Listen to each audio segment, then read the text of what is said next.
So just as a disclaimer before we begin, a reminder that non-duality isn't therapy. It can be therapeutic, but it isn't therapy. And it's not against therapy in any way. It's not against finding help for yourself. And on my website there's a reference page, and there is a section with therapists who also know about non-duality. All different types of therapists. There's even on there like a web page that somebody else has created where you can search different therapists by different type of therapy they offer. My favorite type of therapy is more somatic based therapies, but that doesn't mean that's the same for everybody or that that's the best. That's just my favorite type. Yeah. So if you are wanting help in your story, then there are so many resources out there to help you. On the reference page, there's lots of different things for body work, therapies. Yeah, even health. There's even a natural psychiatrist on there as well.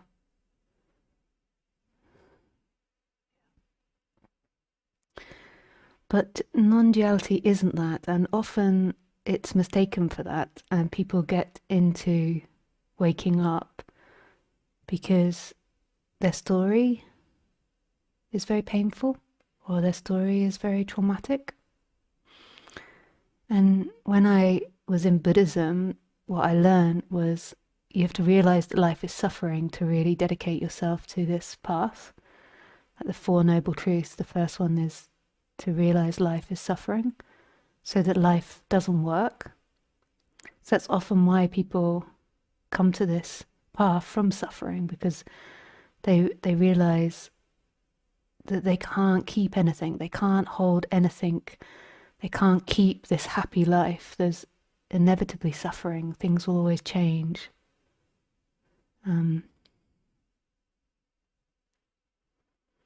But sometimes really what people are longing for is just to improve the circumstances a little. This subject is really radical. On this, this is a warning. This isn't for everyone, because this is about going beyond the sense of self. So it's not about fixing your life and you having a perfect life. Often people think, okay, I'm gonna become enlightened and then I'm gonna have the perfect life. Then I'm gonna manifest everything I want. But yeah, that's not what this is about. It's about going beyond the person.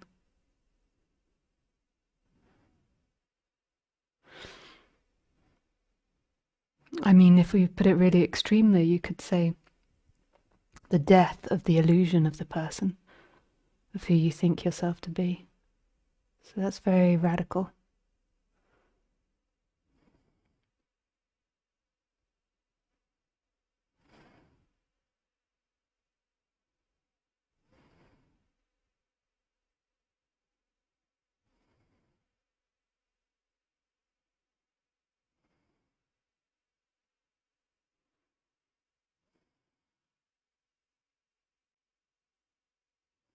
This really is the dismantling of a person, the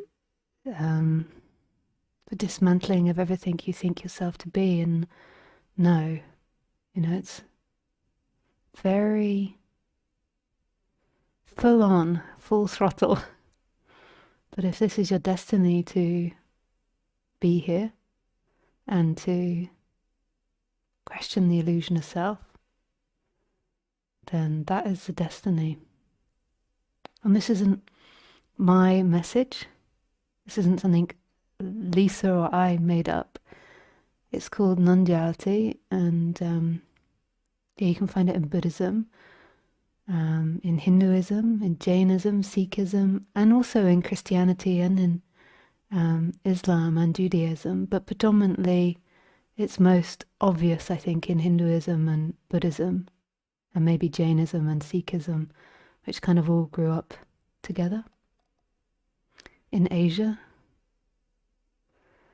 And the type of non-duality that I come from is most probably Advaita Vedanta, but it has changed.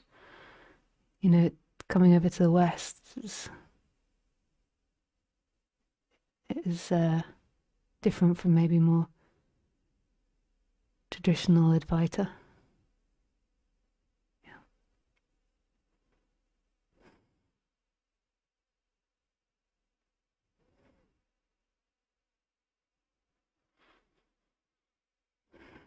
Well, my main teacher was Roger Castillo, who is another teacher that you can find online. And my teacher, Ramesh Balsaka, told me that I had to listen to him and do everything he says. Ramesh Balsaka is an Indian guru who was a disciple of Nisargadatta Maharaj, who was his translator, disciple. He was also an Indian guru. Yeah, there were many other teachers that I came across, and I have some of them on my website, but those are but Roger Castillo was my main teacher. So yeah, that's just a little bit of introduction to this and disclaimer, you know, if you're new here, what this is actually about, and you can kind of look it up online more and find out about it. But yes, now we shall commence with the introduction. And the way that it's taught here is that it is a spontaneous speaking, so I'm not planning this. So, yeah, there's no planning or pre-idea about what I should teach or what needs to be taught. It's very spontaneous. So actually from here it feels fresh every time I teach it. I've been teaching it for like 14 years and it feels really fresh. And I say teacher just because that's the convention. It doesn't really feel like I am the teacher and you are the student. It's an energetic exchange that's happening from one energy. And there's not really a me here speaking and a you there listening, but just so we have some form of speaking about it, I say teacher, but I really, and teaching, but I really, that's not how I feel. It feels no different in a way from the questioner and from everything else that's happening.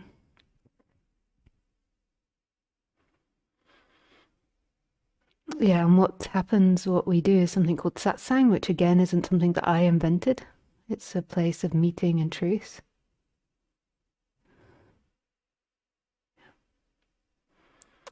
And yes, sat, I understand to be beingness, and sang, sangha, friendship, so meeting together in the beingness, in presence, in what we truly are. And it's not me that's doing anything, but it's that which we are expressing truth in these meetings. Because who would I be? And who would you be? But yeah, we'll get into the talk now to then understand that. Yeah, and that's more for the people that are new to these talks that don't really know what's happening here. Yeah, very rarely occurs to me to do these types of introductions, but it has come today. It has occurred out of the mouth today.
So what does that even mean? The freedom of being nobody? I mean, yeah, that could be a disaster if you said that to the majority. Well, not a disaster, but it would be a disaster for them if you said that to the majority. To be nobody. Most people in our society are always trying to be someone, whether that be successful, whether that be lovable, whether that be a good friend, a good parent, whether that be expressing anger, they're trying to be something charitable, kind, liked. Normally it's the positive qualities people are trying to be, but also sometimes maybe negative ones, like trying to be tough,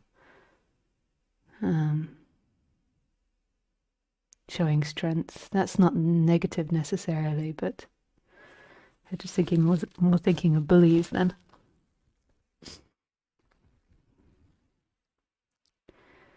Yeah.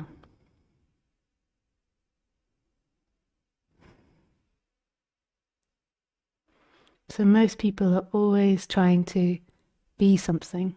And maybe right now, here listening to this talk, especially if you're in the Zoom meeting and other people can see you,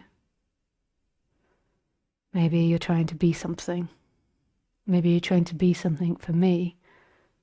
Like, yeah, I want her to see me as enlightened,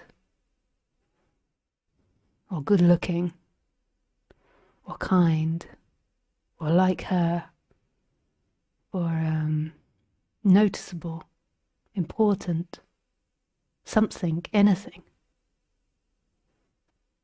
A good friend. You know, what does that look like? What would that manifest like, trying to be that? Trying to be noticeable. Maybe you've created a really elaborate background, or really elaborate hairdo, or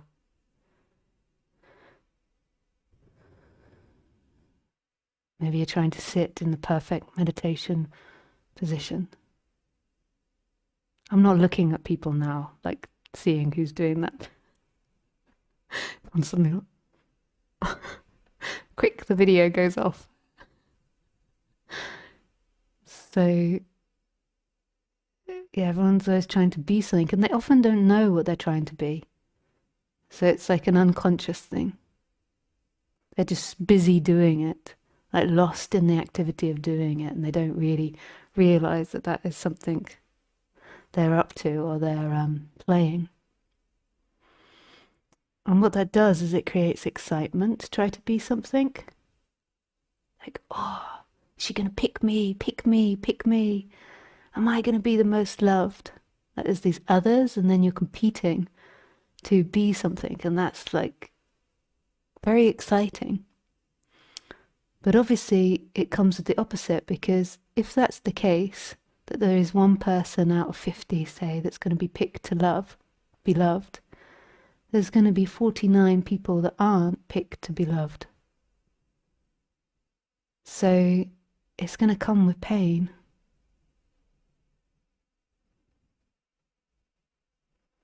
Because there's this meing happening. The person is concerned about its pain.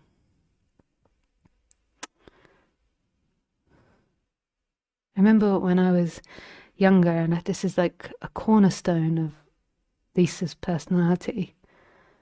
Like I was only like 3 or 4, and in the UK, we kind of go to school early. Like I think I went to school at 3, preschool or something, and then school maybe at 4 or something. It's different from other countries. And we had sports day, and I was quite good at sports. There's many things that would struggle for me, but things that were normally physical, I tended to do better at.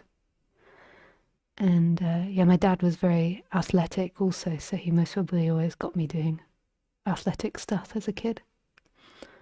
And I didn't really understand what was going on. I had a lot of learning difficulties, so I often was very confused about what was happening. I was slow with language. And I don't think I really got the concept of what sports day was. But we'd get lined up and we had to compete in things. And I kept winning. Like, so we did the sack race and I won that, and the egg race and I won that. And every time we won, we got like these blue badges that we like stuck on our vest. And I sat there and I had like all these blue badges stuck on me. And then I looked around and I realized that nobody else did. And then I just started crying. And I wanted to throw them away. Maybe I did throw them away or took them off and threw them down. And most people thought I was a spoiled child, like having a tantrum. But what I was distressed about was that if I won, then all the others didn't get to win. And that they didn't have, a blue badge.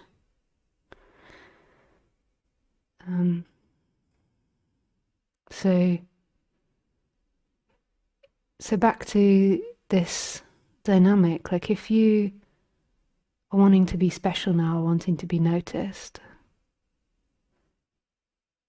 the assumption is that you are a limitation and that you're that body, and what you're cheering for is that body to be the noticed one and to be the special one. But if we pick 1 out of 50 people, there's 49 people that don't get picked. But really, they're all you. They're not separate from you. They are your energy, yourself. So this meing, it just doesn't work out. Because one person will get picked and then 49 people will feel sad about not being picked. Yes, there's 49 people that are then hurt because they're not picked. So where is the sense of the investment in this I that you're building? To be the special one, to walk into a room of 30 people and to want to be special and better than everybody else. It's not going to work out. It's not going to work out for 2 reasons. Well, many reasons, but 2 main reasons. Number 1, because we're all the same. It's all us as consciousness. It's all us. And you really realize that everybody is us. But number 2, on the human form, so if we go to the human world, this competing's not going to work out because it's kind of pointless. Like, one person wins the specialness and then you've got 49 people that are jealous of it. So then you've got this in-house argument. It doesn't work out, the growing of the me. It's so fascinating that we don't realize this at a young age. Like that it doesn't work trying to be something opposed to others.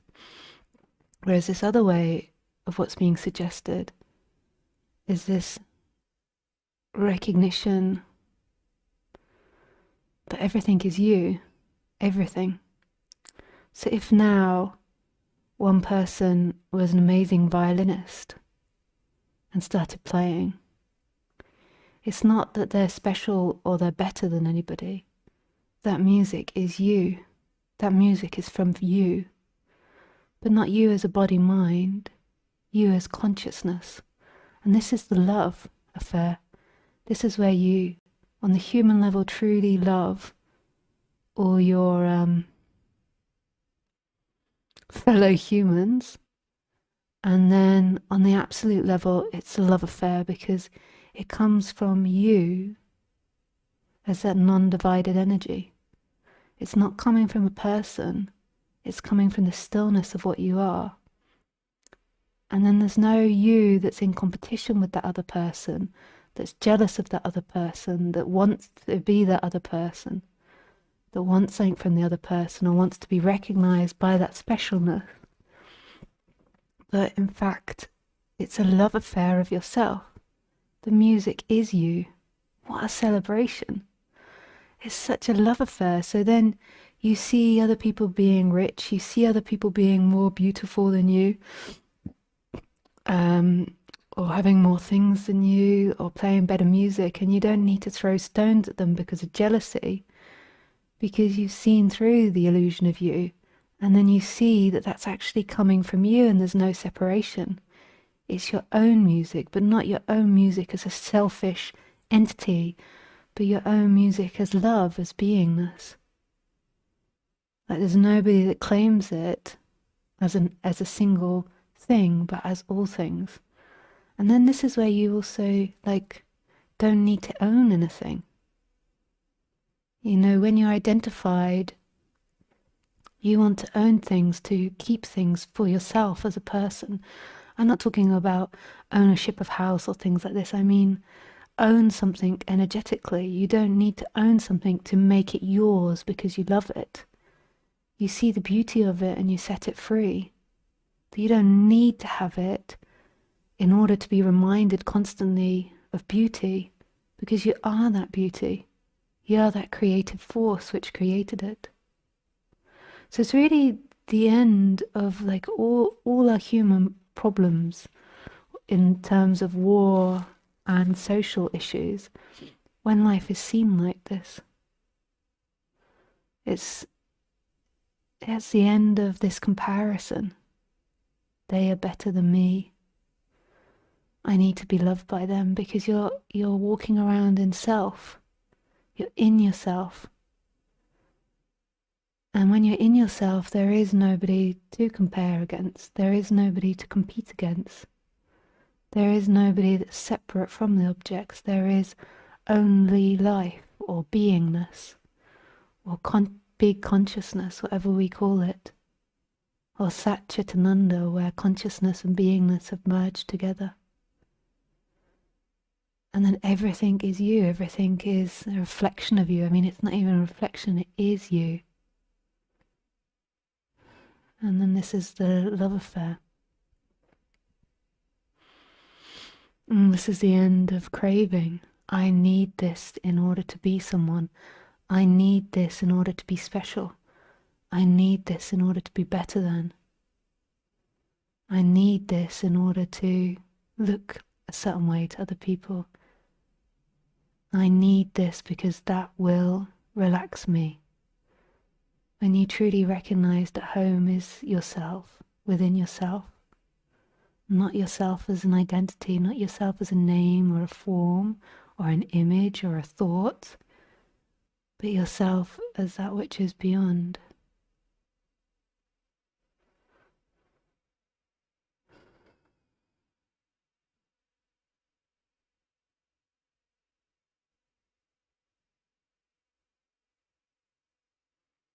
And this is when, all the other humans stop being enemies, or someone to compare against or compete against. Someone to get something from, someone to be approved of, approved from. And it all becomes yourself. There's no danger, there's no enemy out there.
So if there's competition or comparison or jealousy arising now, just keep going back to the original I, or the I am.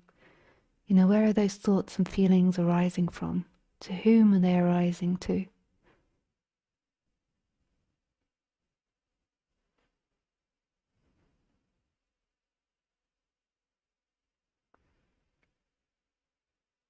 Where is all of this manifesting from?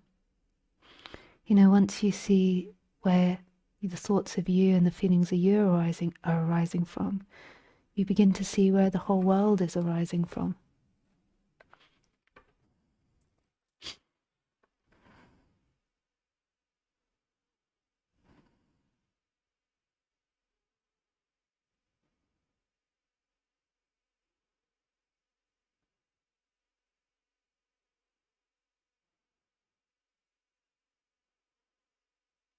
And what's great about this message is there is no place in which it cannot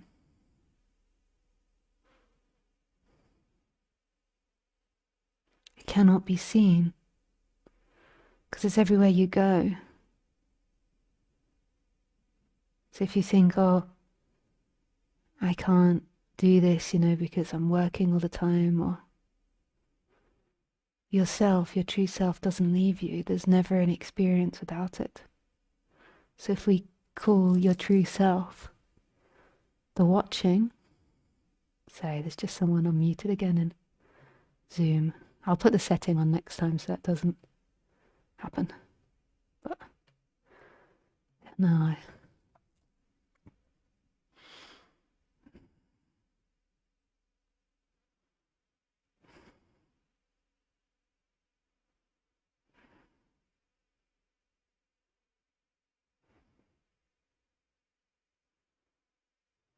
Yes, if we call it the big consciousness, for example, and beingness, that is who you are, there is nowhere that you go without that. There is always consciousness, there is always awareness, and there's always this beingness, this aliveness. It's never left. So no matter what the circumstance, no matter where you are in life, no matter what is happening, there is always yourself there. You cannot escape it. If you go to the moon, go to Pluto, if you go to a retreat center, it's always there. So this investigation can be taken everywhere. Who is it that's experiencing now? What is that that's experiencing? And where are the thoughts and feelings arising from?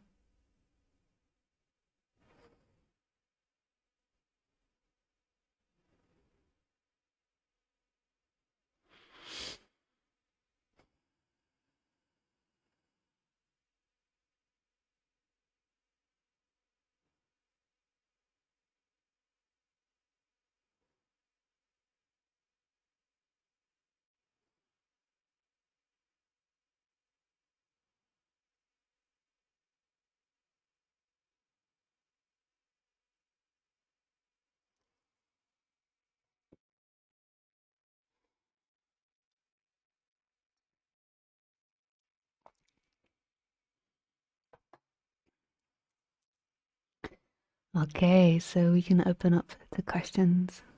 If you'd like to be able to ask questions during the talk, then yeah, you can find out how to do that on my website under live stream. Yeah. And if you're in the Zoom meeting now, you can put your hand up if you want to ask a question, or you can write a question if you don't want to speak. And know that if you do speak, your audio will go onto recorded live YouTube video, which is being live streamed now.